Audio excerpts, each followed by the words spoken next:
வாய்ப்பே இல்லைங்க. பாதிக்கப்பட்டிருக்காங்கன்றதுலாம் சும்மா அவர் இட்டு கட்டின கதைகளாக தான் நான் கருதுறேன். ஓகே. இப்போது அவருக்கு வந்தால் வரட்டும், அதனால நமக்கு என்ன பிரச்சனை இருக்குன்றது தெரில. யாரும் பாதிக்கப்படல. நம்ம போலியா யூஎஸ் போகிறோம், ஜெர்மன் போகிறோம், அப்போ அந்த ஊரில் இருக்கிற மக்கள் பாதிக்கப்படுறாங்களா? இதெல்லாம் உலகமயமாதல்ல, இதெல்லாம் சகஜங்க, இதெல்லாம் ஒன்றும் இல்லை. ஓகே. சுத்தமாக ரொம்ப பேர் பாதிப்பு. யாருக்குமே தமிழனை வேலைக்கே கூப்பிடுறது கிடையாது. ஓகே. அது எல்லா இடத்துலையும் ஹிந்திக்காரங்க தான். மெட்ரோ வாட்டர் எடுத்துங்க, மெட்ரோ ட்ரெயின் எடுத்துங்க, ஐலண்டியில் எடுத்துங்க, எல்லாம் தமிழ்நாட்டில் ஒவ்வொருத்தனை கூட பார்க்க முடியாது.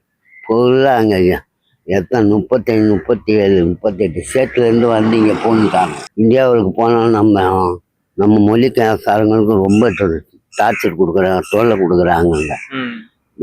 அன்னைக்கு கூட ஒருத்தன் பேட்டி கொடுக்குறான் பத்திரிகைக்கு.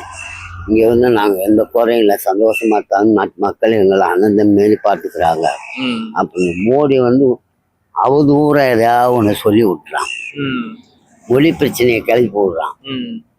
இது பாருங்க, இப்போ நான் என்ன சொன்னால் இந்த 2026க்கு மேலே பாருங்களேன், 27, 28க்குள்ள இந்திக்காரனுக்கு நமக்கு ஒரு பெரிய போர் நடக்க போகுது.